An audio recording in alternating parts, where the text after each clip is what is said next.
I don't know where I'm going, but I sure know where I've been, hanging on the promises in songs of yesterday. And I've made up my mind. I ain't wasting no more time. Here I go again. Here I go again. What's up, everybody? Welcome to another episode of Thought Process. Today, we have a special guest by the name of Renee La Tour.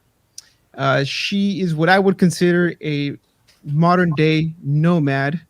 I don't know if I'm describing you accurately. Renee, welcome to our podcast. Thank you for being a guest. How's everything on your side of the world? Awesome, awesome. Thanks, guys. Excited to be here with you, Marco and Greg. Things are interesting on this side of the world. So I'm currently in Malaysia, on the most southern tip of the country, looking out to Singapore. So from my apartment, I'm looking at Singapore, which is very interesting because this part of Malaysia, at least, is very obsessed with Singapore.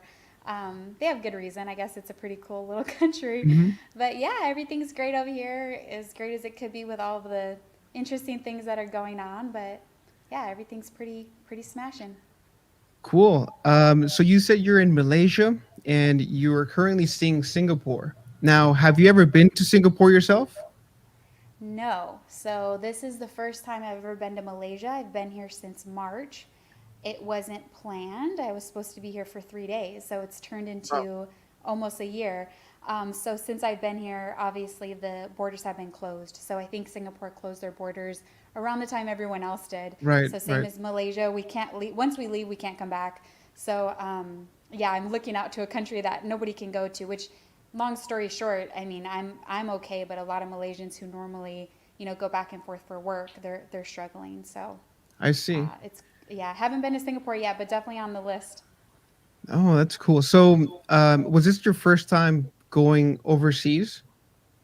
No, so I've been traveling for a long time. I mean, like a lot of people going on vacations. I always loved going on vacations and exploring Hmm. other countries. So my first time abroad, I was back in 2008. I think it was 2008 for the first time I went to Germany. Other than that, I'm from Arizona, so going to Mexico is a pretty normal thing for people in Oh, cool. Arizona. So going in and out of Mexico, I've done that. But the first time going over to Germany back in 2008 was definitely eye opening because it's like completely, everything's novel and everything's like, whoa, what are these people? What language are they Hmm. speaking? And kind of opens up your world. But between then and the last few years, I would just kind of do normal vacation stuff, go to the Bahamas, go here, go there. And it wasn't until my partner and I went on a trip to Europe 4 years ago, and was able to continue running our business abroad and hopping around to different countries every couple days and realizing, okay, we can actually travel more than we thought we could.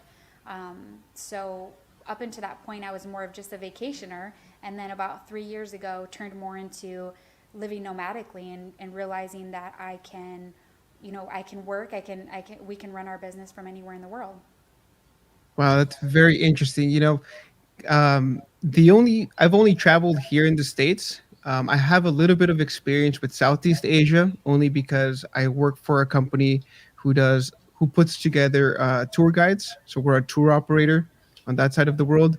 Obviously, everything shut down, but my plan was to travel there this year. So it's been unfortunate that everything has been locked down and things have changed. But Greg and I both live in Orange County, California. So we live in a bubble. I know for a fact that if we were to travel even to a separate country, it would be a total culture shock, to say the least. It Well, definitely is. When I was in high school, I actually went down to Peru, and I went with a church, and we did like a missions group. And back then, I had hair down to my shoulders, and none of the kids. They told us the kids have never seen a white person before. Nonetheless, a guy with hair down to his shoulders. So they would always ask if I was an aunt or an uncle, because they weren't sure if I was a man or a woman, because they're just not used to my culture at all. And And so I had to explain that over and over and over everywhere I went. And no one cared. It was really funny, but it's interesting to see some of the differences. Like there was a few people who they grew the hair on the side of their head, not the side of their heads. Like Sideburns. it's not sideburns. You know Anakin Skywalker from Star Wars? He had Yes. like that braid on the side. They would grow those because that like I'm not sure exactly. I think they really liked the movie, and so like almost everyone in the area I was in had that braid on the side of their head, and that was the only reason they had. They said Star Wars, and it was so interesting. That's hilarious because you would think it was because, oh, maybe their native background and that's why, but you're like, no, it's inspiration from Star the Wars. movie. Yeah, yeah, and it's interesting too because they called United States in general New York. Like we had to explain where we were because they didn't know United States. They said New York. Are there anything? Have you run across anything like that where they don't call the United States, or they have a different term for it? Yeah, yeah, definitely. And there's so much debate on the whole America thing. So if you say like, so Yeah. it's more PC to say I'm from the United States. And so Hmm. when I say like I usually just cut it short and say I'm from the States, and people would be like, "Oh, you mean America?" Yeah, yeah, America. Oh, are you from New York? Are you from LA? Are you Hmm. from Miami? Like those are the three Right. that they know, and then all the other states they have no idea. I'm They like, no, just blend together. Arizona. Exactly. Sometimes if I do say Arizona, like half people are like, "Oh, the Grand Canyon." So, but Yeah. yeah, otherwise that's so funny with the culture shock. I think the funniest thing about being out here, because one thing that I love to do now when I travel, like I said, I used to go on vacation and go to very touristy places, the Hmm. Bahamas and Cancun and Paris and all that. But I really enjoy traveling to places untraveled and places that people don't think about. Like people do not talk about going to Malaysia. I know that I never did. I have been to Thailand and Indonesia, which people call Bali, but and people go to places like that in Southeast Asia, but people are kind of sleeping on Malaysia and what a cool country it is. So the cool thing about that is being out here, and COVID plays a part with it because obviously there's no tourism, but Hmm. I can tell that there aren't tourism. Like they're not heavily dependent on tourists. So going out here in the streets, people are not used to seeing us. Just like you're talking about being in Peru, people are kind of like staring at us like we have three eyeballs, and a lot of people ask us like if we're famous or if we're like, because the Hmm. only like the only Americans that a lot of people out here interact with are on TV. So when they see us, Hmm. they kind of already associate us with like movie stars or actors or Hmm. actresses and stuff. So that's been kind of funny. Just kind of like breaking down, no, we're just normal people like you guys. I hear going places that are untraveled, like you said, you tend to have a better experience because there's less of that tourist expectation of people trying to swindle more money out of you, or uh, trying to get you to do something you don't want to do, like have dinner in a certain place or go do a tour that's taking 3 times longer than it's supposed to. And I've actually been watching these. There's a guy who goes around and he travels everywhere, and he went to Egypt, and they he just wanted to walk and see the pyramids, and they would just bombard him with, "Hey, camel ride! I'll show you everything. I'll charge you 5 times the price it's supposed to be." And he's like, "I've lived here my whole life. I know what I'm supposed to do or not." Do you have to do a lot of research before you go to the countries to make sure you're not overspending, or just making sure you go to the right locations? Or Yeah, I think the thing with that is I never blame the people. I always blame the stupid tourists. Like because they they don't take any responsibility, really. Mhm. They just plop down somewhere and they basically, I don't know where to eat. I don't know where to go. I don't know what tour, and because of that, people have capitalized from that, and I say more power to you. More power to you for Hmm. charging those people 5 times, for the same tour that they can just go take on their own. So I'm always like on the side of the people who actually live in the town that's being, you know, uh, I don't know, kind of like, Resourceful. Away from the crowd. yeah, Yeah.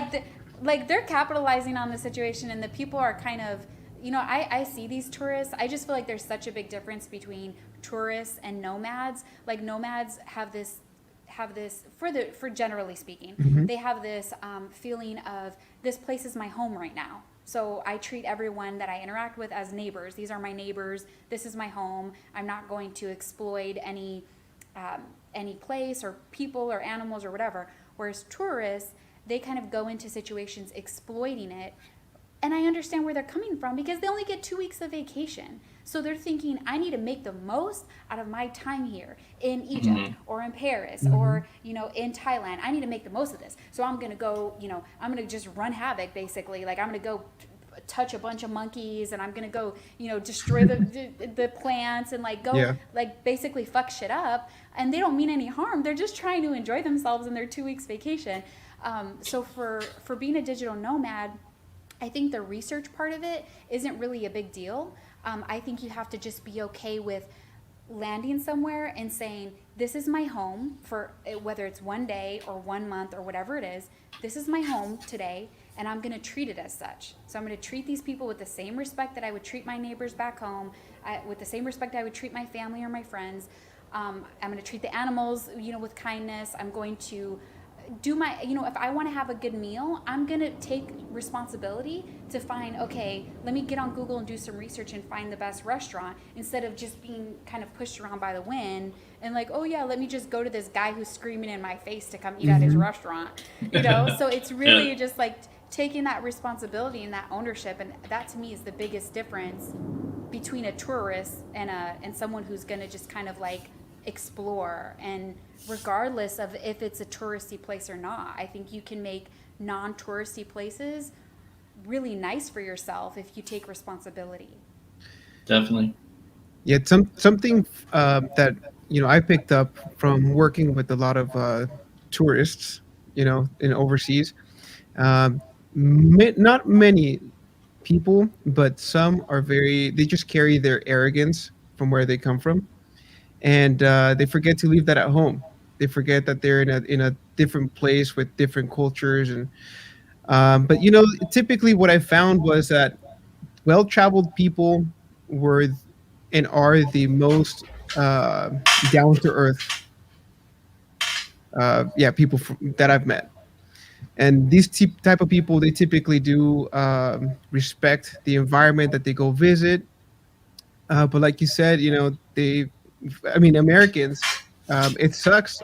I'm sure you're living it up right now because you don't have to wait for those 2 weeks every year to travel. Whereas, Craig, Craig and I are stuck here. We have to work. We only have 2 weeks, and nowadays with everything that's going on, you can't even do anything anymore. So travel is pretty much off the table for us. So, on this topic, I wanted to know, how was it that you got started? You said that you used to go travel, and then you were supposed to be in Malaysia for 3 days, and now you're coming up on a year. Yeah, yeah. Being in this particular country, but Hmm. up until this point, I would just travel about. So before Malaysia, I was in Thailand for 2 months. Before that, I was in Hong Kong, and then before that, I was in the States, traveling through Okay. California. I love red wine, so I was in Paso Robles, Oh, cool. enjoying all my favorite wineries. And we've done all kinds of things. Like I've taken, last summer, yeah, last not last summer, but the summer before, Hmm. we took a 6 week road trip in the states, to explore all the national parks and all the wineries around the coast. So it was just a magical trip. The funny thing is, when people ever ask me like, "What's the best trip?" That's always the first one that comes to my mind. I'm like back home in the U.S. and In the going to States. all the national parks, and it was just such a magical. Oh my God! So like Yellowstone is one of the most magical places on earth. Um, It is so, very anyways, great. yeah, yeah, it's incredible, right? And so anyways, where I was going with this is I've been to all of these different places, but getting started, what was the catalyst of all of this Hmm. was actually minimalism. So I didn't even have it in my mind. I think it's cool when people do like, oh, I'm gonna be a nomad and I'm just gonna travel around and I'm not gonna really have a official home. I think that's cool. That's great, but that's not what my journey was. I didn't really Hmm. plan this out. What I was working on and what I was planning out was my minimalism journey. And so that started like 6 or 7 years ago. And I started really taking inventory of what was important to me and what I was spending my time on. And then that started transitioning to, okay, what am I spending my money on? What am I spending, all everything, basically, like my energy, my time, my mindset, like what was everything, what was I spending my day to day on consuming? And so once I started getting clear on what was important to me, I started getting really minimal in my life, like everything. And everything started to shift because I realized I didn't need all the things that society tells us we need. And I didn't need to be doing all the things that society tells us we need to do. And I didn't associate myself with what everyone else was doing. I basically decided to kind of venture off from the pack, and from there really started evaluating my life as a whole, and that really catapulted me into entrepreneurship and Hmm. deciding that I had to decide where, when, and where I was going to work. So then I have flexibility and I don't need to be worrying about those 2 weeks vacation Hmm. or spending hours of my life in traffic, which is just a waste of time. I mean, great. It's great now. Tell me People are about it. working remotely.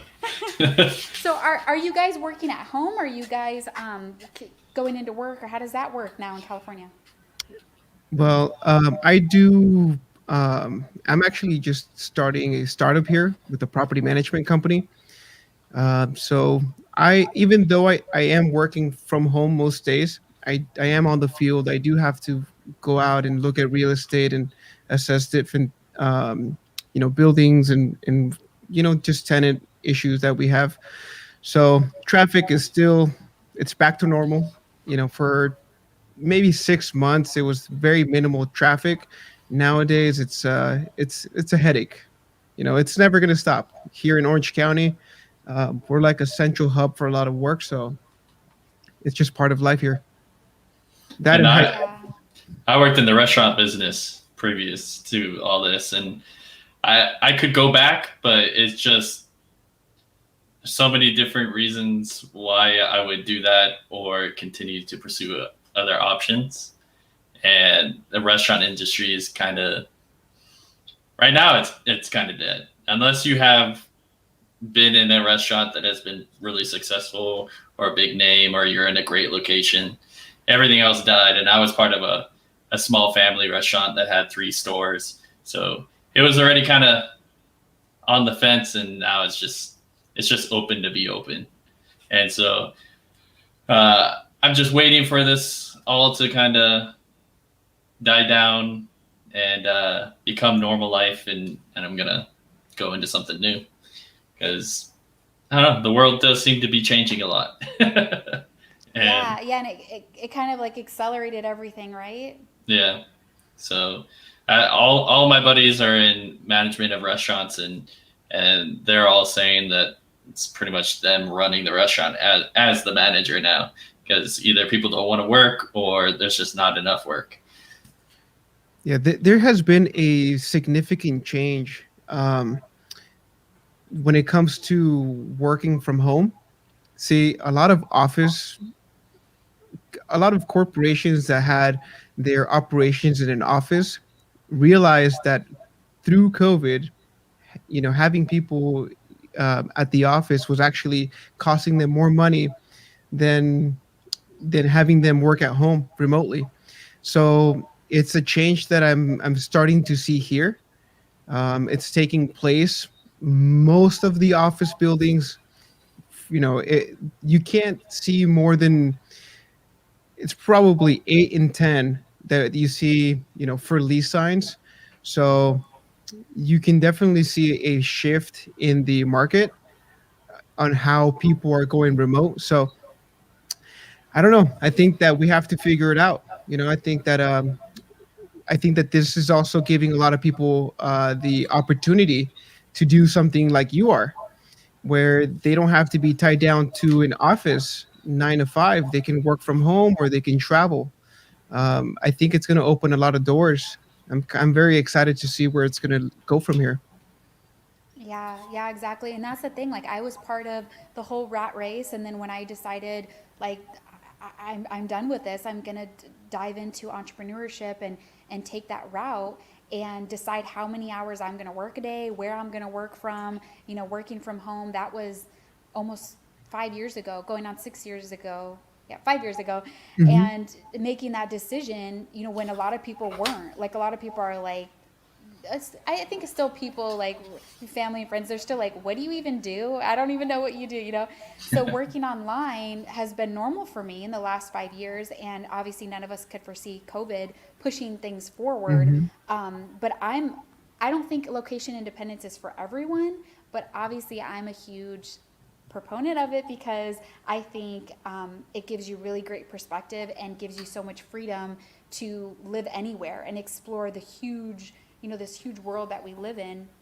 And it really, travel expands your mind and expands you as a human.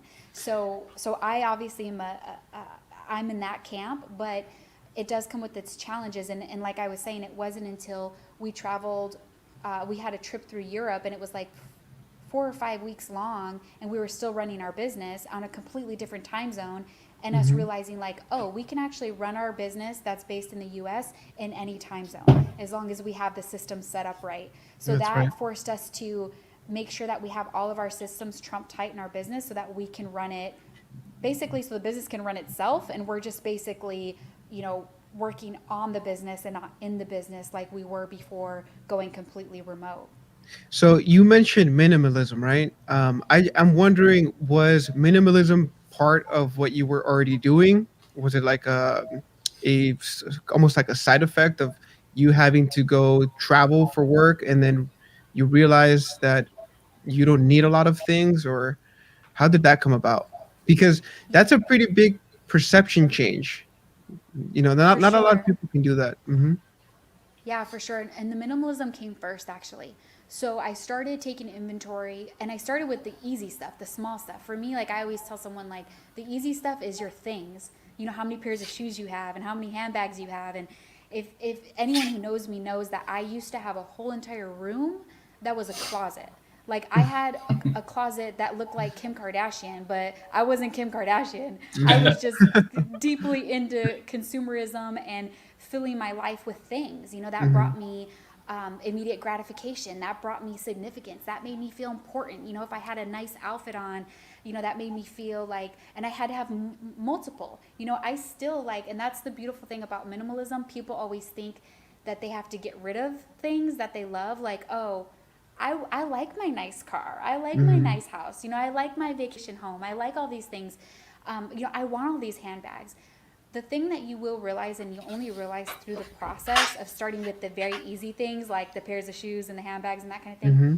you'll learn that you can actually have everything you want, but you do not need all of the things that you think you need. You get very, very clear on what you love and what's important to you, and you Hmm. still do and have the things that you love, and you have even more of it.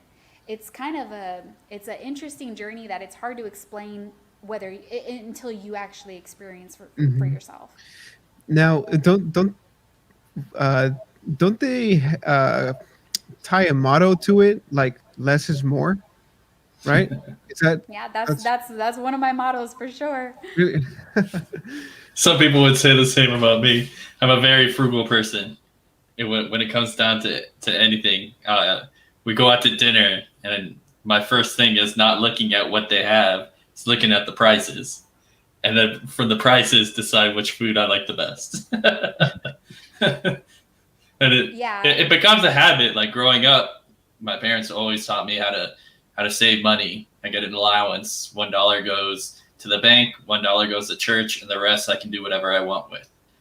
And that taught me a lot about being responsible with my money and the time, because I then transitioned when I went and started my first job. I was able to save money, was able to keep some values, and it kind of just jumps into like everything you do. You can use it even with an emotional side as well. Like you said, how when you meet people out there, you can show them love. You can also be firm and and not be take advantage of, like we were talking about earlier. If you go to like a tourist area, and that's something that I noticed when I was watching the example I was talking about earlier with Egypt. Is he was very, when I say what I want, that's what I want. If I don't want it, I don't want it. Thank you. But there was no moment of anger. It was just, no, thank you. You have a good one. And you learn that from being minimalistic in a sense. You don't need all these levels of extra.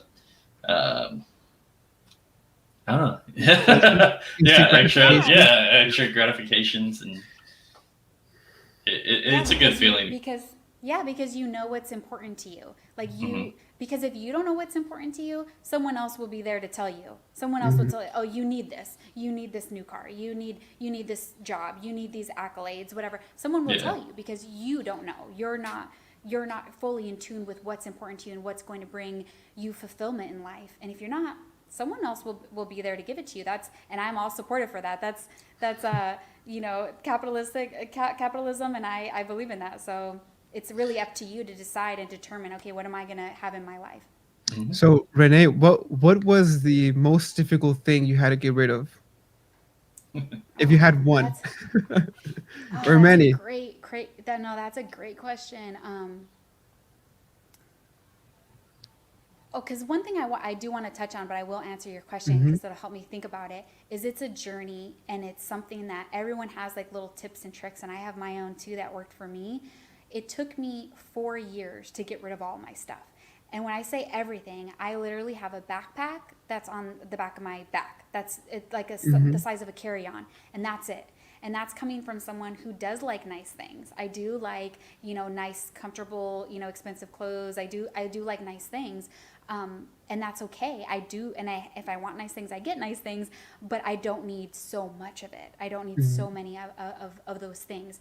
So I think, with that being said, because I am a very girly girl, it was all of my skincare products and my oils and my, all the makeup. And you guys, maybe if you guys have like sisters or wives or whatever, like you go into a girl's restroom and you're like, what is all this shit? Like, do you really need all this shit? And I was that person. I had drawers of like lipsticks and this and that and all these things. And these things brought me joy. They did, because I do like putting on makeup. I do like, getting dressed up and doing all of that girly stuff. But I needed to figure out how I was going to pare that down to the stuff that I really cared about. And a big part of that too was being more conscious about those products. Where did they come from? Who made them? What were these like literally people aren't even aware, like there's little children, mining for mica, and that's in all your skincare products. Like when you think about that, it also helps you kind of pare down, because you're Right. like, okay, I don't need 16 lipsticks, and where did Yeah. those lipsticks come from? So that was another piece too for me, shifting into all of the products that I was putting on my body. Like, these chemicals can't be good for me. What am I doing with all this on my body? So that played a role with me being able to release those attachments and get rid of all of that stuff. But that is, that's definitely, when it comes to like skincare and face creams and makeups and all that, that was the hardest thing for me, believe it or not.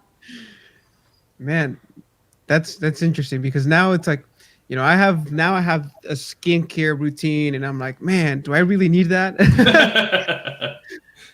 Yeah, you and know. what's so funny about it is, once I stopped putting all this shit on my face, my skin got so much better. And I'm Look at like, that. okay, I was using all of these acne creams and all this, and I'm like, well, now I don't have pimples because all I'm using is, I clean my face with honey. And so, Well, that's I've never interesting. heard that. yeah, Yeah. I So don't want, now we're going to start talking about skincare routines no. and get you guys going on your minimalism That's skincare. But fine. it's funny though. It's like, I'm like, wait, I'm cleaning my face with honey, and now I don't have any acne, versus I was spending hundreds and hundreds of dollars on skincare cream that is full of chemicals and full of who knows who made them and how they were treated and what all was happening ethically, to create those products for me, that was actually giving me more acne. It's so funny how things really do, like in the minimalism having that shift in mindset and putting that work into getting you there on that journey, how it all Hmm. kind of starts working full circle. And it's Right. like, oh, I definitely didn't need all this stuff. My body didn't need all this stuff either. Yeah. Yeah, people we forget that we can adapt to everything. We're filled with like you said, consumerism. We need to be on the latest trend. You have the new style comes out, everybody jumps on it. Uh, you know, everything is just the trends and how they're sold. And now, I mean, even for this podcast, like if I'm on Facebook or whatever, I get ads to add more things for this podcast. So just I guess being aware of everything that you just need, not that you want, and I think that that's a good start. Wouldn't you say? Yeah, for sure. And it's okay. That's the other thing too. Like some people get on these high horses about, what, not having anything and like bragging about being a minimalist or bragging about Hmm. being conscious about where their products are coming from. And I don't play those games. I really do think that everyone's on their own journey, and whatever is important to you, that's the biggest and most important part, is like, just ask yourself the question, why do I want this? Like, really, why do I want this? Is this because I'm being influenced by a family member or a friend or a commercial or whatever? Like, just being a little more conscious of, why do I want this, or why do I feel like I need this? And it's challenging, because once you start going in the minimalistic journey personally, like when it comes to consuming things, then you're going to start thinking, okay, how can I integrate that in my work life? Because it's not any different. Like, I know as a business owner, just like you're saying about the podcast, oh, now I got to do all these social media platforms. Now I need to do all of these fancy things with, I don't know, whatever the hell people are doing. Hmm. They're writing all this content, or they have to do all these videos and do all these fancy, whatever. And it's like, no, you don't. You don't need to do all of these things. Again, if you're not clear about what you actually need to move the needle forward, what you actually need to bring you fulfillment and joy in your life, someone will be right there to tell you what you need. Oh, you need this new product. Oh, you need this Hmm. new productivity tool. You need to use Asana, or you need a VA, or you need, to be on all these social media platforms. Like you said, you need these new headphones, you need this new mic. And it's like, no, you don't. No, you don't, because you're clear about what you need. You're clear about what you're doing. You're clear about what's bringing you fulfillment. See, Greg. Yeah. Yeah. We say this a lot. We talk about um, how traditional tools, like let's say a shovel, the purpose of a shovel is to dig. A shovel doesn't call out to you and say, "Hey, come use me." You use it for its purpose and you put it down. And that's one of the talking points we seem to consistently come back in every conversation we have to that concept of use the tool for its purpose, don't overuse it. Well, we had an episode in of recent months where we dove into the social dilemma. Have you ever seen that documentary? And that was very shocking, to see how people are manipulated. And it just seems that people don't have any self control anymore. And I mean, I say that about myself too, because I know that I've been influenced. I know that I've been manipulated into, clicking an ad or whatever it may be. But I find that more and more with people. And the more I talk to people, I feel like, well, are these your thoughts, or where did you get this, or who told you that, or, you know, and I mean, I guess that's the purpose of this podcast, is that we're trying to understand people like yourself who think differently, so that other people, if they tune in, they can get something out of it. Like, I have a friend who literally just got rid of everything. He's living at I'm not going to say who, but he's living at his dad's office. He literally sold everything, all his belongings. He only has what he needs. He works remotely, so it works out. It's something that I thought about, but because I'm married, it's like it's gonna be really hard to convince my wife to even, you know, and it's not to say that she's not frugal, because she is, but there are always something that we want that we don't need, that we find an excuse just to get something. But I mean, so I guess on that note, how are you and your partner, like, how did that work? Like, did you kind of talk him into it, or was it mutual? Or because I think that that's important for the people that have partners, and if they would want to try minimalism, and when you have two opposing views, it's kind of hard to have some common ground. Yeah, definitely. And I want to talk, don't let me forget, guys. I want to talk about the whole frugal thing because that's come Hmm. up and I have an opinion about that. And I think it helps a lot of people because that might be part of it where they don't like it or whatever. So we'll talk about that. But Hmm. to answer your question, so my partner and I have been always on the same page, and I think that's important, right? Like with your wife, like Hmm. people rush to get into relationships and they rush to get married. And it's like, do you guys really have share the same core beliefs? So let's just assume that you and your spouse, your partner, whoever, share the same core beliefs. I think that's important. All this other stuff is peripheral, whatever. So we were here, but it's kind of like this. Like he Hmm. actually, I think he had more clothes than I did. I think he had more. I think it was just funny, he had more clothes than I did, and So he would he was talk crap about. Kanye. Oh yeah, yeah, exactly, exactly. Powerful. So it was like, and he would talk trash about my lipsticks, and I'm like, well, wait a second, do you know where all your shoes are in your house? So we were kind of like this, but also we knew we were at the core on the same page. So we would kind of share information with each other. Like I remember, I'm trying to think back, 6, 7 years ago, sharing YouTube videos with each other about people who were minimalists and they had, minimalist checklists or whatever, or Hmm. sharing, documentaries that we saw and we shared it with each other. Like there's a good documentary. It's pretty old by now. It's called The True Cost, and it's all about the true cost of fast fashion and just being aware of like what you're putting on your body and where it came from, and just having that awareness doesn't mean that you need to again get on a high horse or change your whole thing over, but it just makes you more conscious about where your clothes are coming from. And there's tons of information and documentaries and books about this, about people um, who can talk about but I think that's a good starting point. Like I know it was for him and I, regardless of if it was me telling him about minimalism or him telling me about minimalism, or me telling him about a documentary about where things are coming from or whatever it might be. We would share this information with each other because we are the partnership where we help each other grow. And Hmm. that was just kind of like something that we both shared mutually, mutual issues with, like kind of realizing what's really important to us in life and what do we really want out of life. And if it was something like I was doing what I call the box method. A lot of people do this. You can find information about it. So it's basically where you go through your closet like most people do, like a spring training or whatever, or spring training, a spring cleaning, Yeah. and you go through your stuff and you say, okay, I'm not ready to get rid of this stuff because I have these attachments to it. So maybe that's your closet, maybe that's your kitchen, maybe it's your garage, whatever. Hmm. And you, instead of getting rid of it, because that could be kind of scary, you just put it in a box. Okay, all this stuff is gonna go in this box, and I'm going to write in big black Sharpie a date that is 6 months out.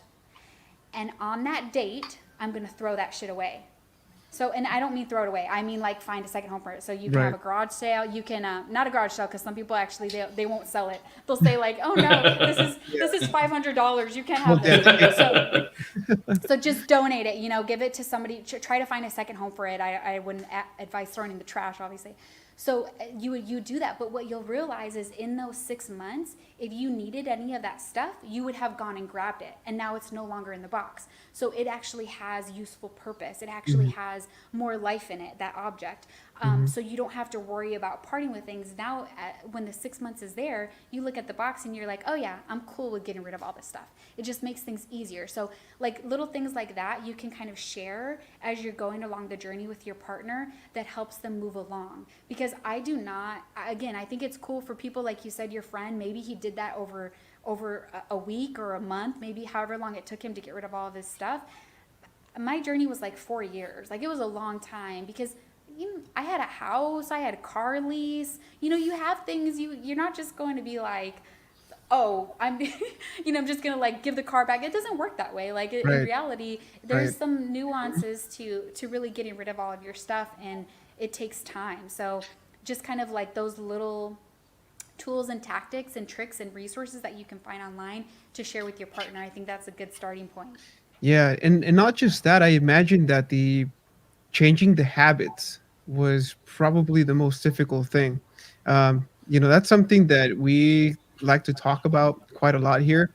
Is well, basically, I just spill the beans, right? I just say everything, what I'm struggling with, how long it's taking me to get over certain, bad habits or whatever. Like for instance, I'll share this one with you. We like we were so dedicated to working out and being healthy and whatnot, and then right now it's what is it, February 17th, 2021. It's already 2.5 months into the new year where we haven't even stepped into the gym. So it's things like that. Sometimes it's harder to change yourself than the world around you. And so, like you said, finding those resources like the YouTube clips and all these things that's available online can help speed up the process, I imagine. Yeah, and you brought up a great point because you really can't change the outside world. You can't change the world. You can only change what you're doing, right, and your thoughts. So one thing that you mentioned that makes me think about, you're like, oh, we're already a month and a half into the new year, and we haven't we haven't stepped into a gym. Well, instead of us thinking about what we did or didn't do, you can only think about what you can do today, right? And Hmm. setting up your environment so that it supports you. One thing that I love to do is 30-day challenges. Some people do like 60-day challenges, not whatever, and there's different ways to go about it. For me personally, what I found to work is a 30-day challenge. And what you do is and you make it really super, super stupid simple. Like if it was the gym, for example, because I've had this one too where I fell off and I'm like, I'm Hmm. not feeling it. I have to work. Because a lot of times when I travel, like, they don't have a gym. So if Right. they don't have a gym, I have to figure out what am I going to do, right? So in this example of the gym is my 30-day challenge starting tomorrow is going to be that I'm going to stretch my body for 5 minutes. That is my minimum. My minimum is that I'm going to stretch my body for 5 minutes. And what you're going to see happen is that 5 minutes turns into 10 minutes, turns into a run, turns into now I'm doing bench press or whatever. Hmm. Now I'm looking up, apps that are going to help me with my workout. It's going to catapult you into other things and growing that habit into a lot more. But I love the 30-day challenge because it's just keeping you accountable and it's only thinking about that day, that 30-day challenge. And it just feels so rewarding that you mark it off. So I don't do anything fancy. You can use a calendar or you can just, I've also like, if I didn't have a calendar, I just like on a piece of paper, make 30 squares, and number them 1 to 30. And you just cross them off every day. Yep, I did my 5 minutes of stretching. And you do not add to it. That's the biggest problem that I see people do is they then think, oh, okay, I did 5 days of my 5 minute stretching. Well, now I'm also going to start, eating vegan because that's Hmm. really healthy too. So I'm not going to eat any meat starting tomorrow. Let me add that to my 30-day challenge. And Right. it's like, no, just do the one thing for 30 days and then it's going to be at that point a habit. Again, more Hmm. people, people need, some people need 60. So if you feel whatever you need, but at the end of the 30 days, it's going to feel natural to you. It's going to feel like you're now wanting it, especially with exercise. Your body's going to be Right. like, oh yeah, this is part of who I am. Hmm. Forget what you didn't do last month. Who gives a crap about that? You just have the 30-day challenge in front of you now. Yeah, that's very good advice.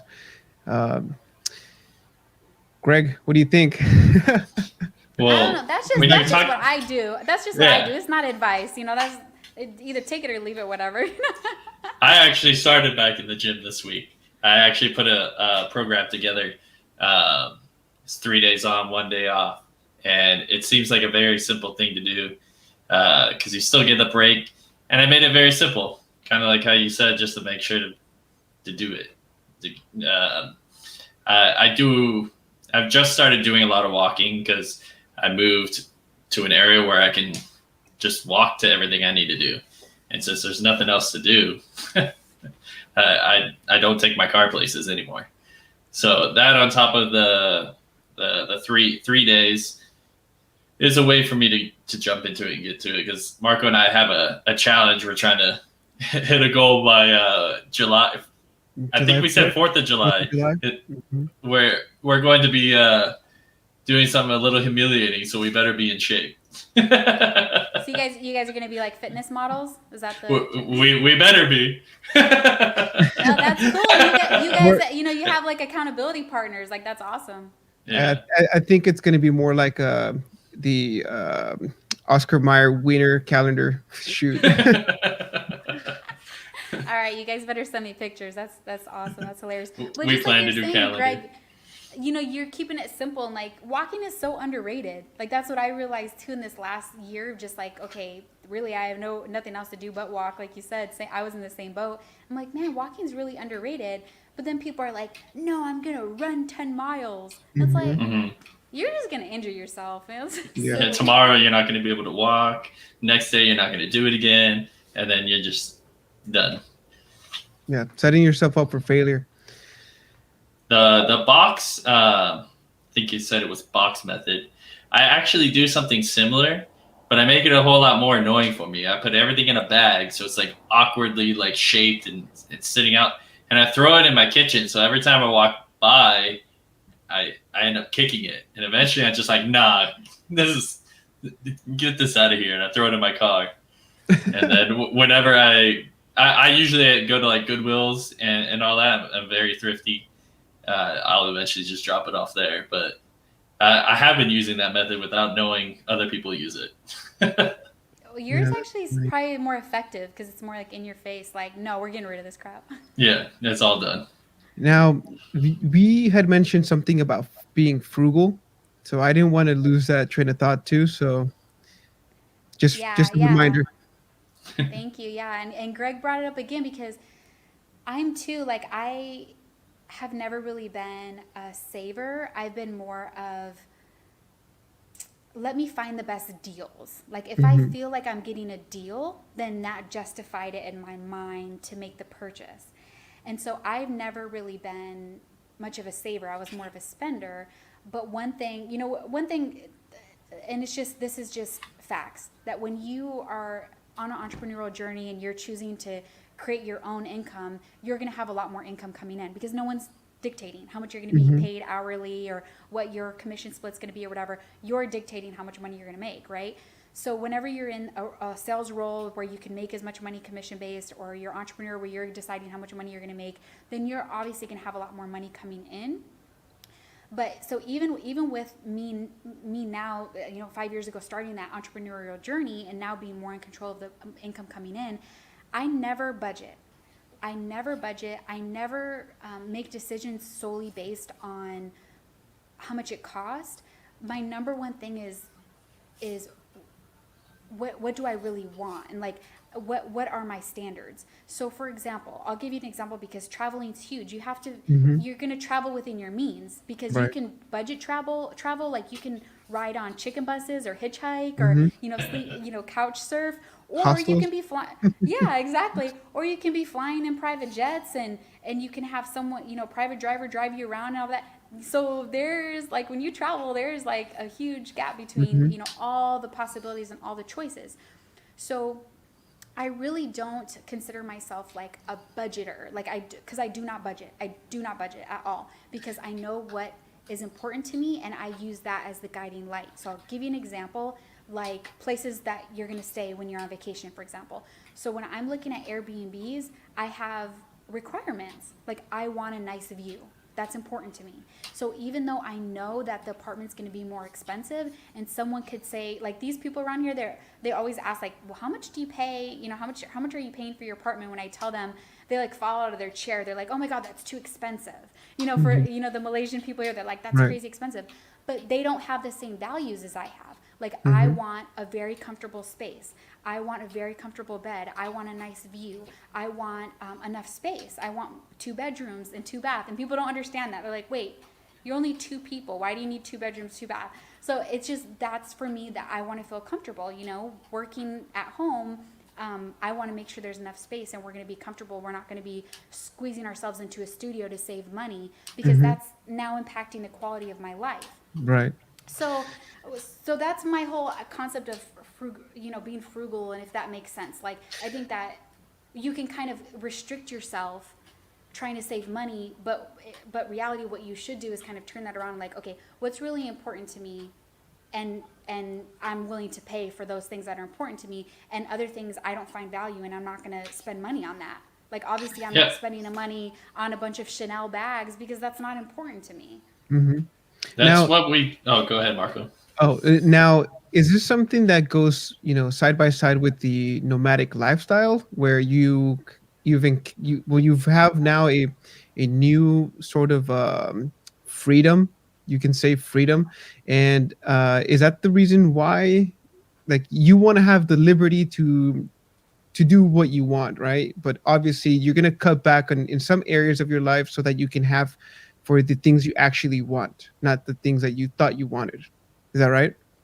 Exactly, exactly. Like, if you can only imagine how low my lifestyle overhead is, because I don't have a car lease, I don't have a Mm-hmm. mortgage, I don't have all of these things that I used to have. I don't have to buy, a bunch of clothes, to make me feel good and make sure that I look, professional when I go into the office, because I don't do any of those things. Right. So even when I was like back home and I had, had a bunch of family and friends and everything, I would take Ubers everywhere. I'm like, and they're like, and it's weird to people. I don't know about now, maybe it's more acceptable, but it was Mm-hmm. always weird to people, and they're like, no, no, no, we'll give you a ride, or like, no, I actually love taking Ubers. I enjoy it. It is Mm-hmm. awesome. Like, I have someone drive me around. I don't have to worry about parking. I don't have to worry about fixing my tire that blew Right. out, or it's just like it's for me the life that I want. And naturally things will get your what you spend your money on will start to reallocate,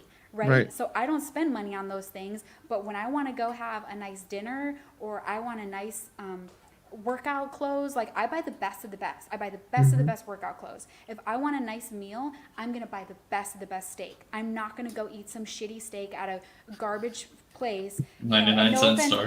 yeah, no offense to you, Greg. No offense to you, because we have different I don't take offense. we have different values, right? Like, Yeah. I'm like, no, I want the wagyu. Like, I want the nice meal. I want the nice glass of cab. So it's whatever you value, and other people will have different things that they value. But I think knowing that you really are never frugal because you're spending your money on what you want, and Mm-hmm. what really brings you joy and abundance in your life. You don't ever have to think about budgets. I never think about a budget. Yeah. I don't think about budgets either, actually. Everyone's like, it's See? like, set it, make sure to track all your spending, and it's just, you don't need to when you only get what you actually need. And Exactly. that's how I was kind of raised. And so I understand that. It is much easier. And the whole Uber thing, I totally think more and more people need to do that.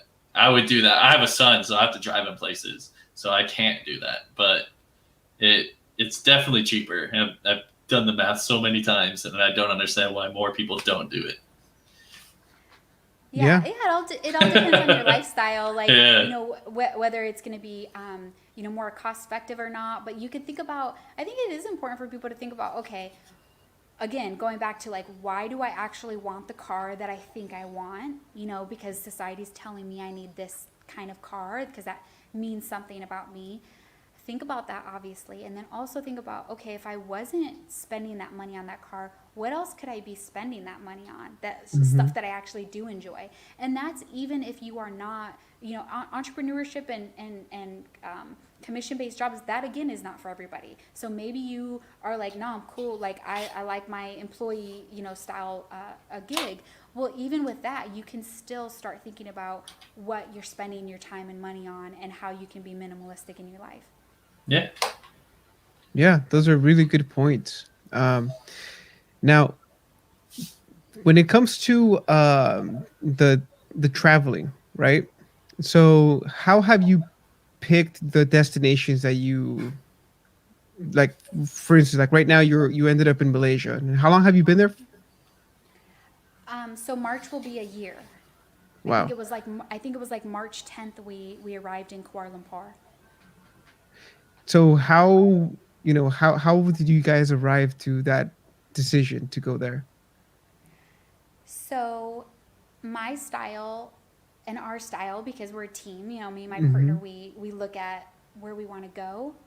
And I'm gonna talk pre-COVID because this obviously has changed travel. Right. I'm thinking what I'm seeing, like my vision for the future of travel, is that more people are going to be traveling, and more people, even though people are like, oh, business travel is going to be way down. Yeah, of course, but I really do think that just, you know, regular people with more flexibility, they're going to be working from home, where they're like, well, actually, I can work from anywhere.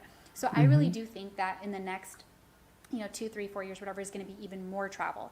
So pre COVID, let's just go back to there, and what I do think is going to be the future in the next, you know, maybe even a year with this whole vaccine stuff. So we just take it place by place, and we both are comfortable with uncertainty, and that is a big part of, if you are interested in being, you know, more travel bound or a nomad lifestyle, is you have to be cool with uncertainty. You have Hmm. to, and you have to actually embrace it, and I love it. Like, it's exciting to me. So I'll just give you an example of last year what we did. I can talk about prior trips, but we just kind of said, okay, we're going to go to this region of Southeast Asia. So we'll just start in Hong Kong and just go from there. So we knew we wanted to go from Hong Kong to Chiang Mai. And then after Chiang Mai, we just kind of took it week to week. So we'll plan our next trip depending on where we physically are, and what the options are with the airlines, and what the options are with the Airbnb. Because again, what's important to me is that I have a nice accommodations. So a lot of times my decision making, or our decision making when it comes to the trip, is where are the nice Airbnbs at? Because I want to be comfortable, and again, I want to feel like it's home. You know, I want to be there for 2 weeks or maybe 2 months, and so I want to feel comfortable enough. I don't want to just stay in some like crappy motel or something Hmm. like that. Uh, what's your schedule like? What's your typical schedule like? Well, first of all, I don't think we talked about what you guys do for work. I don't know if that's okay if you want to talk about that. What do you guys do for work, and how has it kept you afloat? Yeah, yeah, definitely. So we run an equipment financing business, which Hmm. means all the small businesses back home in the States, when they're going to buy equipment for their business. So, for example, a medical clinic is going to buy an ultrasound unit, and they go to the ultrasound, you know, sellers, and they're like, okay, I'm ready to buy with an ultrasound. We partner with the ultrasound seller so that that person offers their customer financing. So instead of that customer paying, you know, 25K for the ultrasound Right. unit, we get them approved for the payments, and instead they pay $500 a month. Oh, cool. It's really interesting. So Nice. yeah, yeah. So we partner with equipment sellers that way and offer their customers the financing, and that is our business, and that is the business that's, you know, based in the States, and we're able to run that business remotely, because what we basically set up is we set up the business to run itself essentially. So Hmm. we put all the legwork in creating all of these systems, and creating a method of how we go about our business, and how we get business, and how we get leads in, and how we, you know, have our partnerships with the equipment sellers, so that the business is ran very minimally, and there's really not a whole lot of effort that goes into it, because it's just completely leveraged on the system that we built out. Man, that's really cool. That's I hope that that's giving some people some ideas as to just questioning their life. Where they are at this point in time. It's, are you happy going to, being stuck in traffic for an hour, commuting to be there for 8 9 hours, and then an hour back home, and is that fulfilling your life? Or, like, what can you be doing with that time? For me, maybe pre-COVID, I was losing about 2 hours a day just sitting in traffic. And what did I do? Well, I put on an audiobook or listen to a podcast, and then this idea came, and then that's when I said, oh, with this whole COVID thing, working remotely, it gives me more flexibility to do other things. And I think that it's really important for people to assess their situation. Obviously, it's worked out for you. It may not be the same thing for me or for Greg or for our listeners, but it's something that I feel like you said, like the future of travel is going to be. I also think that it's going to come back in a bigger way, just because people are locked and people are at home and they want to get out and they have all this pent up energy that needs to be released. So I'm sure that the next generations, like myself, like the millennial or what is the next one, Generation X, I believe, or Z. I forget where we're I at. don't follow those in. I feel like most of those kids will be working remotely.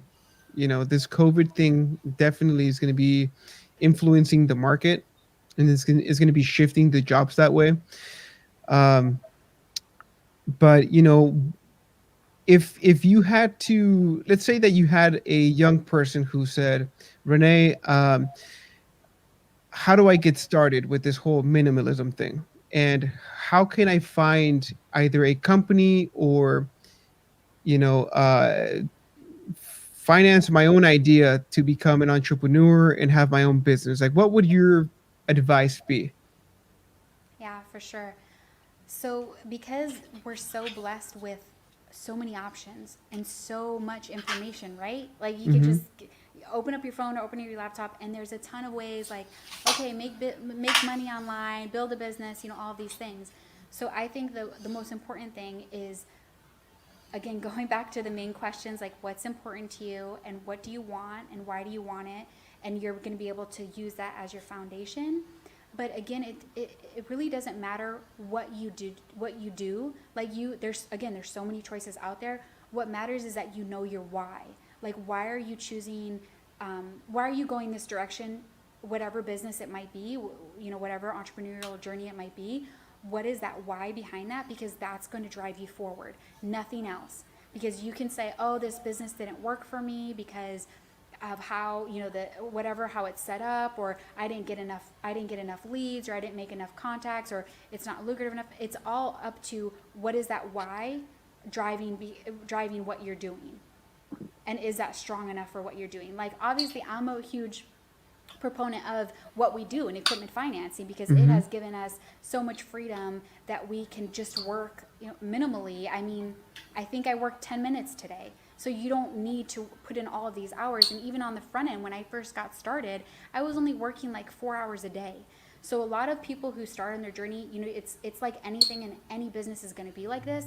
You're going to pump the well in the beginning, and you're going to get it going. But once you have the right systems in place, you can put your foot off the pedal and let your business run itself. And that Mm-hmm. is true, but you have to have that strong why of why you want to build that business, why you want to build that lifestyle for yourself, why you want that freedom of whatever that might be. Like, if you want to live nomadically, you have to have a strong why of why you want that lifestyle and what that lifestyle is going to give you. And if you have that, you are going to be successful in whatever you're doing. So for us, like, we show people how to start their own equipment finance business. We started our own business from scratch. It's not something, you don't need special permission for it. You don't need, a background in financing. So we show people how they can create their own equipment financing business as well, because we believe in that. But you can go out and do anything. I mean, the choices are endless. You just have to know your strong why behind it. Yeah, I imagine that you encountered some obstacles through, right? You said you've been running this business for how many years? For 5 years, 5 years, yeah. to 5 years. What was one of the main obstacles? Was it like, oh, but we don't have to talk about like financial hardship or anything like that, but more of a mental or attitude, or you know, I'm sure that you sometimes must have questioned yourself as to why you were doing that, but then again, you went back to your why, and you reassured yourself that it was worth the effort, and now you're reaping the rewards, right? But what is one of the biggest obstacles that you faced, just mentally, just so that people can get an idea of what it takes? Because I hear it a lot. on self-help books. It's you can be successful, the what is it? I think I read one called The Secret about the law of attraction and all. Yeah, and it sounds great and everything, but at the end of the day, you still have to put in the work. And that's what people are missing. So I just want to give people a glimpse of, something that you had to face in order to be at this place where you are now. Yeah, for sure. I love that you brought that up because it's hard to describe what we do because I'm fired up about it because it is really it is easy. I do like to use the Hmm. word easy because it's easy and simple, but I also don't like to sidestep like, oh, you don't have to do any work. It is lucrative. It's much more lucrative than other businesses out there, even similar businesses in the commercial lending space, but you do have to do the work. And most of the work is up here. So I love that you brought this up because I can tell you, and I can also tell you, the challenges do not end. I don't have challenges that I had 5 years ago, 4 years ago, 3 years ago that don't exist now. I have the same challenges. So the first thing that came to my mind when you said that is this need for perfection, this need to be perfect. Like Hmm. everything, has to be perfect. It has to be completely dialed in. I can't make a mistake. I have to talk to this person on the phone and just come across very elegant and Hmm. knowledgeable and know Hmm. that, they need to know that I know all my information. And it is the biggest battle for me because it's funny how it works. It actually keeps me from taking action, and it keeps me from actually showing up authentically and connecting with people authentically. And that's all business is business is about making those connections with other people for them to say, okay, yeah, I want to do business with that person, or I want to Right. partner with that person. Like Hmm. what they have to say sounds good. It's not about being an expert. It's not about being perfect. It's not about any of those things that my mind wants to tell me it's about. It's all about just showing up and doing the work and taking action. So I always, still to this day, I have to remind myself, doesn't need to be perfect. It just needs to be done. Yeah, that's actually a really good point because that seems to be something that I actually have trouble with, with particularly with this podcast and the way it's going, and also with the startup that I'm working on. Believe it or not, I don't know how long it typically takes, but we've been working on this brand for a better half than I think 8 to 9 months, and I'm just finishing like the final touches on the website, and it's like, oh, I don't have the right picture and it's not conveying the message that I want. And it just, like you said, it keeps you from taking action. And I mean, I don't know, I guess, taking it day by day, and just, even if it's not perfect, something that I just heard the other day from a friend of mine. They said something is better than nothing, and I think that that proves to be true over and over and over. Yeah, and you're gonna spend your life away trying to make this perfect. And that's the funny thing. I love that you brought up the website. I've been there and I've done that for sure. Is like, okay, well first first I need to get my business cards and then I'll be able to call people. Oh well, first I need to I need to make sure that the website looks great, and then we'll tell people about it. And it's like, you're gonna go ahead and have this big nice fancy setup, Mm-hmm. and no one's gonna come because you haven't Right. taken any action. So don't even worry. Like, no one cares about your website. No one cares about how fancy it is. You just got to get out there and get in front of people and get put yourself out there. Like, hey, this is what I have to offer, and it's gonna attract the right people to you. Yeah. Versus Yeah. like, you don't need all these fancy things, and you don't need it to be perfect is what we're getting at, right? Like, you're gonna just keep racking your brain, because I've done it too, like we all do it. And it's like, okay, just stop and be focused on what your why and what you're trying to do and who you're trying to help, Yeah. and Yeah. get in front Change of and those update. people. Change and update, just like yourself. I Yeah. did. I was going through the website actually, your business website, and I went to the questions page. I've never seen this before, where you can actually record a message. Yeah, yeah, yeah, yeah. So That, you that can record a I thought that message. was really cool. that Yeah, you guys should have that on your website, so then people can ask questions to the podcast, and then you can air the questions. that would be a good one. I'll have to Yeah, show that'd you be later, cool. Marco, what it is. Yeah. Take a note. Um, Renee, how are we doing on time? The With only you? thing is my laptop is going to die, so if we still have more to talk about, I'm totally cool. I just need to go grab the charger for my laptop. Well, it's up to you. There's no pressure. Again, we, I, it could go on for hours. To me, it doesn't matter. So it's up to you. Yeah, Marco, if you still have questions, I want to make sure that, I'm, giving value to your listeners and stuff. So let me go grab that and then get plugged Perfect. up Yeah. and then we can Alrighty. continue. Maybe it's Cool. 5 minutes, whatever. Maybe it's 5 hours. All right. So, well, thank you for joining us, Captain Teamwork. I think you're right. Imagine how much more work you'd put in if you just focused. You could work Um, for 12 hours, but that's not the point. Now you sure you may be making more, but maybe you're not interested in more. well, Greg, like my business partner, the guy works like 20 hours a day, dude. No joke. And just seeing him how and where he's at in life now just gives me the fuel to put in those hours in. What do they say? In order to master something, you need to practice it for 10,000 hours or whatever. So it's Hmm. definitely, you got to put in the work no matter what. But Renee, so let's see. I had another question when it came back to traveling. When you were in Thailand, is it true that most people there are just genuinely happy and that they just seem to be like the happiest, um, you know, country in Asia? Is that true? So it is true until you come to Malaysia. This is funny that you bring this up because I joke about this. I thought Thais were the happiest people. I'm like, Hmm. what are these people do? They're pretty happy. Generally, you'll get grumpies here and there. But coming to Malaysia, I was like, whoa, these people are super happy.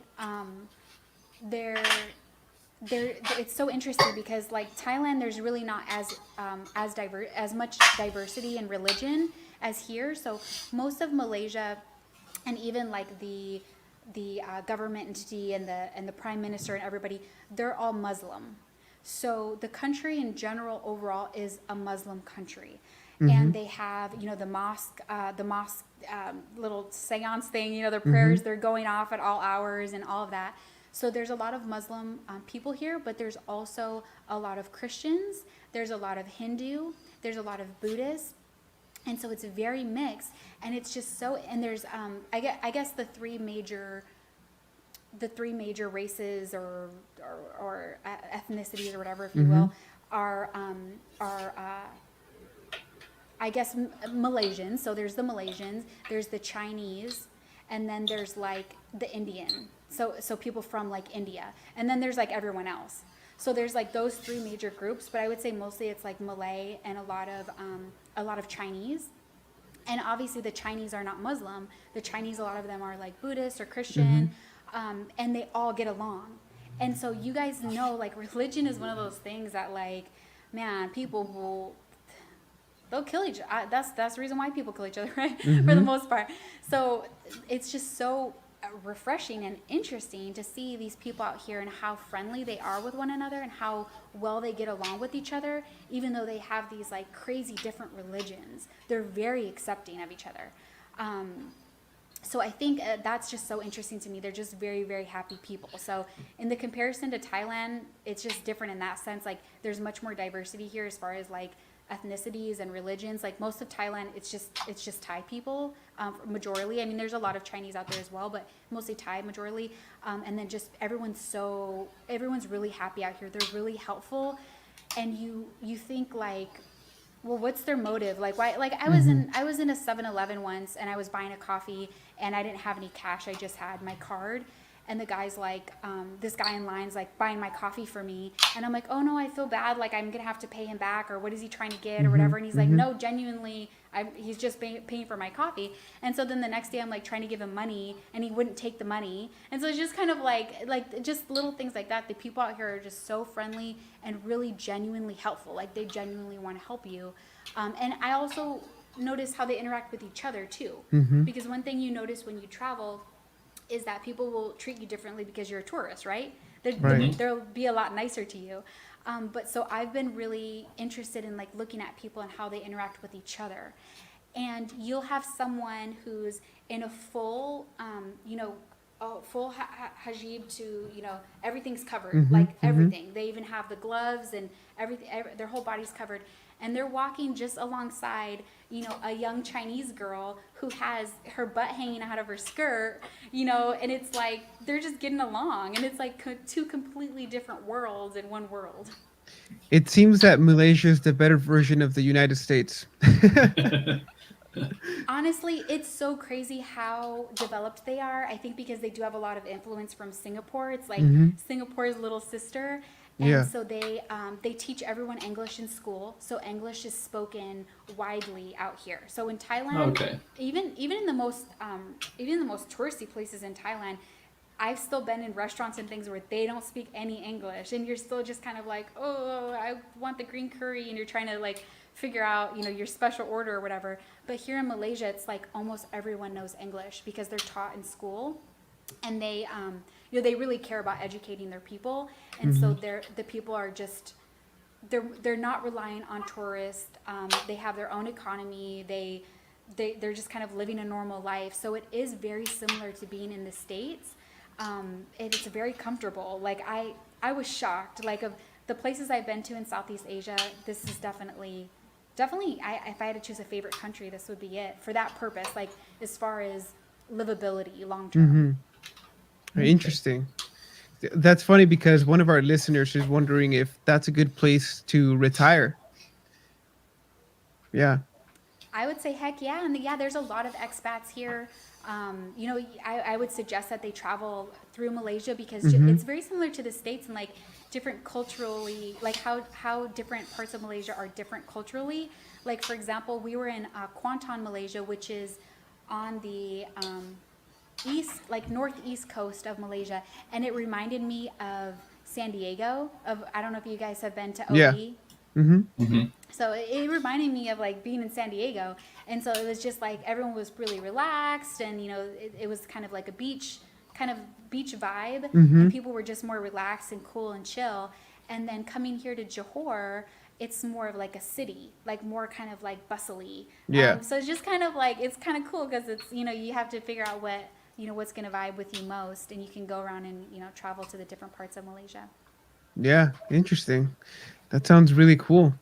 Again, this year I was supposed to be traveling to Southeast Asia, but then we were hit with this whole pandemic, and we, believe it or not, we actually have had to go from a 600 person company to about eight, and over what was it, an expanse of 3 months.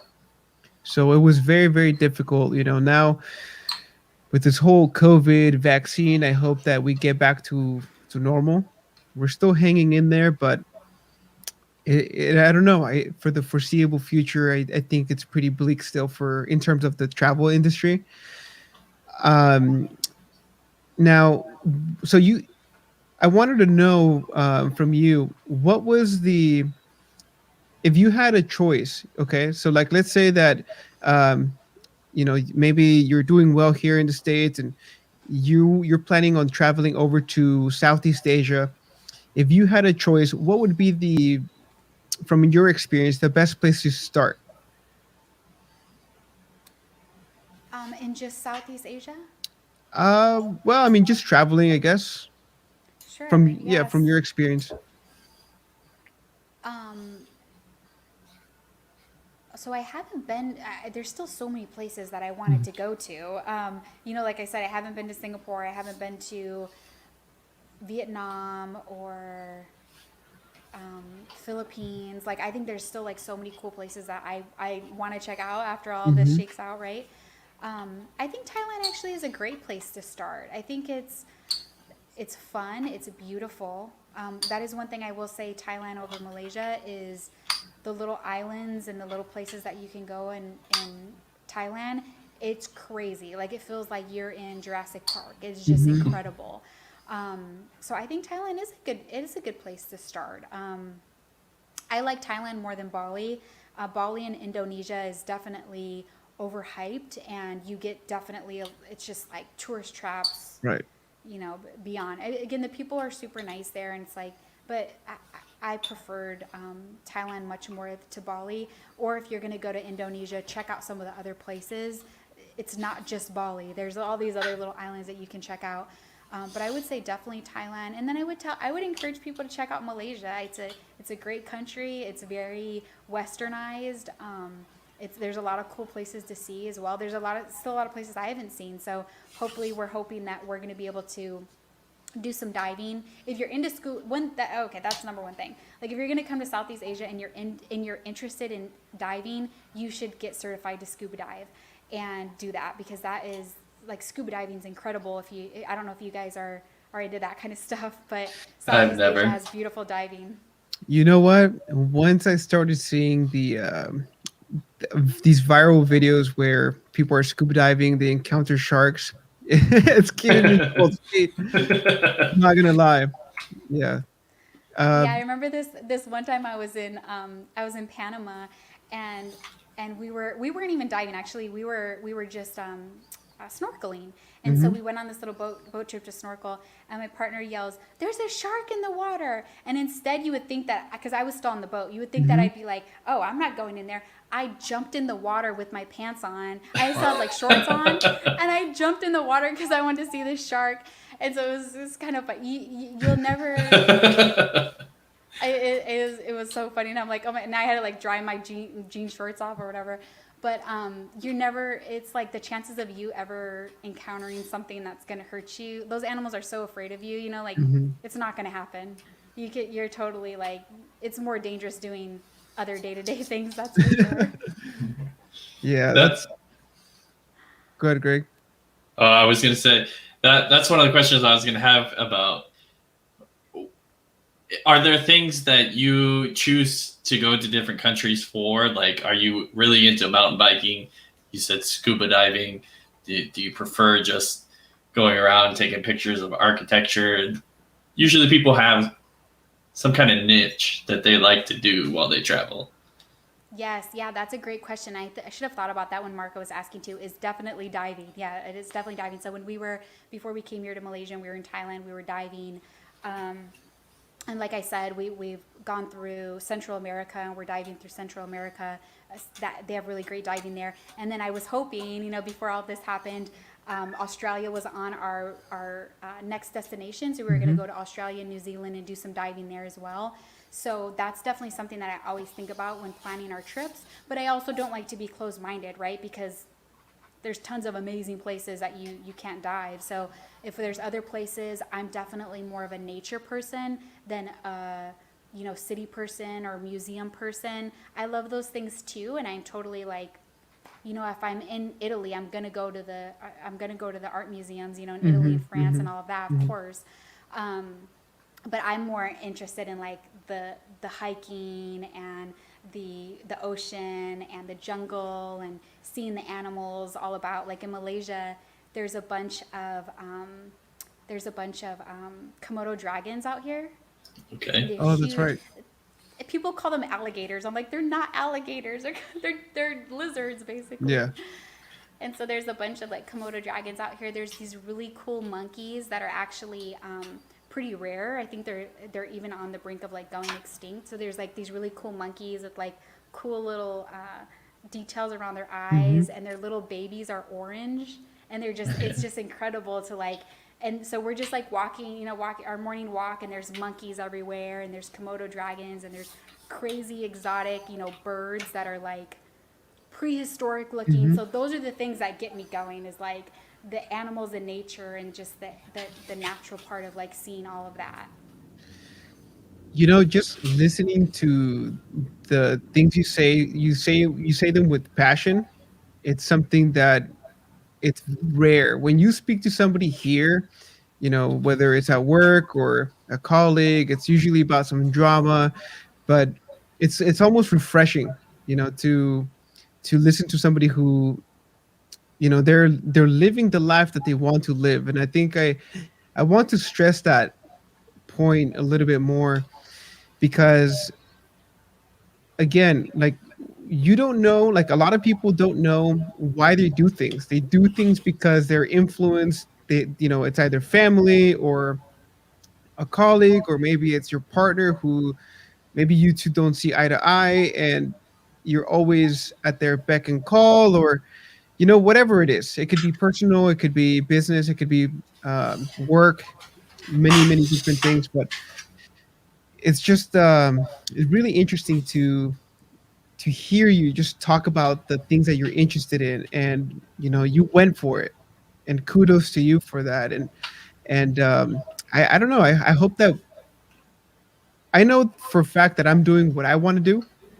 With, however, there is some compromise, and obviously, when it comes to having a partner or even family can either support you or almost bring you down, or whatever that is, right?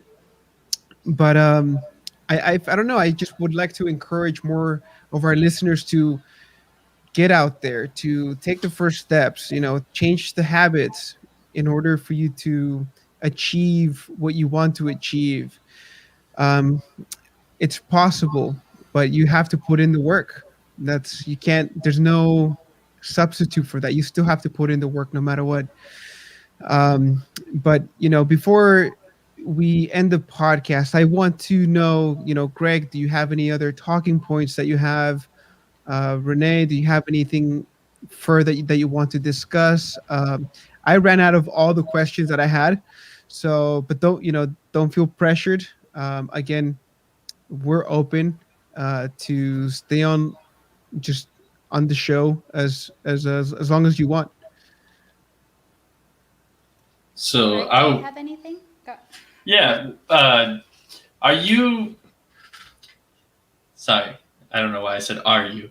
Yeah, do you already have plans to go to another country, or are you kind of almost liking where you're at and you're just discovering more? Yeah, we're just taking it month by month. So because similar to back home, like, well, this country, they got crazy official with their lockdowns and how they were gonna handle the pandemic. They did a good job, and I'm grateful for that. But it's like, okay, 1 month we can leave, 1 month we can't. We can leave the country, but if we want to travel in the country, there's like some restrictions, and then they lift the Mhm. restrictions and they put them back. So we really just like we were before all of this stuff happened, we are just taking it month by month, and I'm totally comfortable with that. I think it's a lot of fun, and it also um, inspires a lot of gratitude, because I don't know how long I'm going to be here. So I'm less likely to take things for granted. So I remind myself, like, there's a beautiful little marina down here, and there's a really nice garden that they take really good care of. And so I like to go down there and enjoy it, because it's like, I don't know how long I'm going to be here. I might only be here for 1 more week. Mhm. So our plans, depending on what happens, is to go up north. So stay in Malaysia and go up north to Timoman Island, which is not very far from here. It's only about an hour or so from here, and do some diving there. And then from there, maybe check out the west coast. We haven't even been to the west coast of Malaysia, so we might check that out. And then who knows if Thailand will be back open. Maybe we might go back to Thailand. We might go to Europe. We've been wanting to check out Georgia. It's supposed to be a really cool place and really comfortable, for more long-term travel. So we might check that out. So it's really, we're just open, and we're just taking it month by month. Okay. Cool. Now, if you decide to travel a little bit more in Southeast Asia, maybe I'll send you a link to the company. What they're really known for is, really, it's a very boutique company. They're mostly about experiences. Let's say that you are into snorkeling, right? Like you said, we will, get you a guide that will take you to the best spots where the tourists aren't around. Very private, very secluded.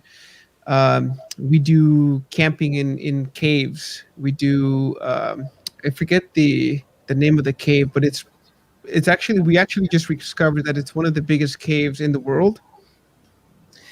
Let me see if I can get the name of it.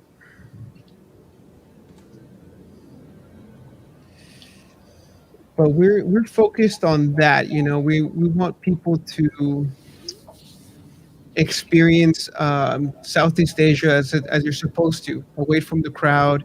You know, here, let me see. So the name of that cave is called uh, Fong Na or Hang Son Dung, and it's basically you can if you look at the if you look at it on Google, you can see that there's water inside the cave, and then it's just like a big open space. It's supposed to be really really cool. So we offer those types of experiences. Again, it's very unfortunate that I didn't get to go this year, but hopefully next year.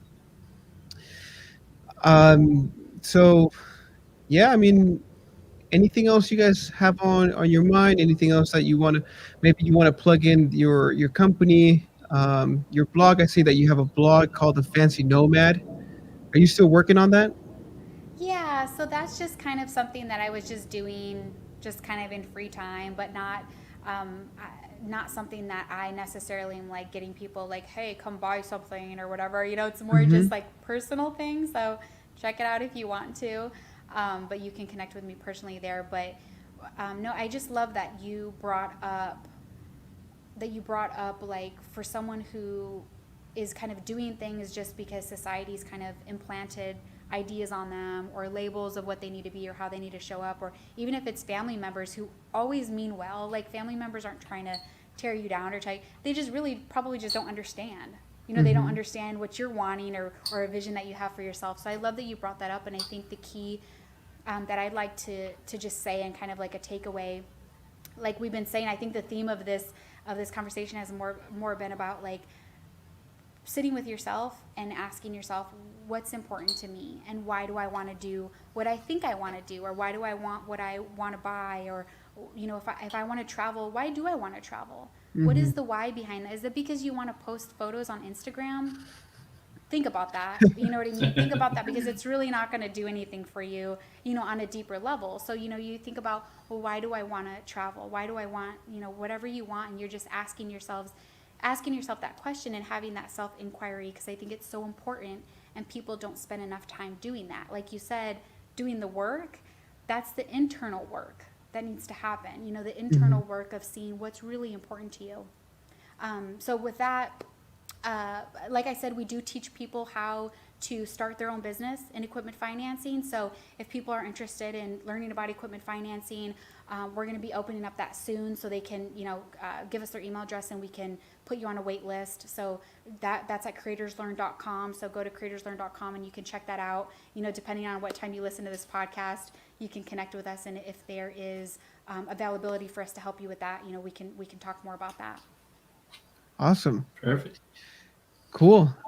So perhaps you know, I really enjoyed today's conversation and today's theme. I think that it's a good step, and it's in the frame of our mission is just to help people understand people and how they live, and everybody has a different life.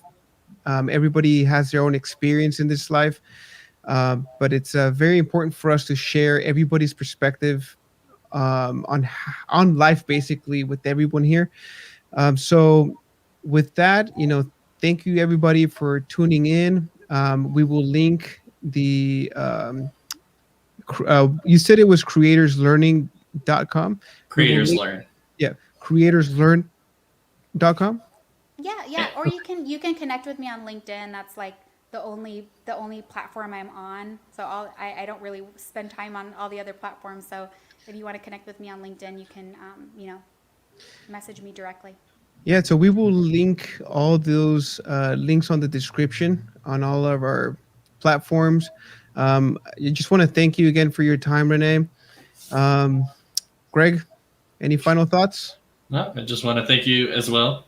I had a good time, learned a few things, and it's Yeah, great. I hope everyone else came along for the journey as well.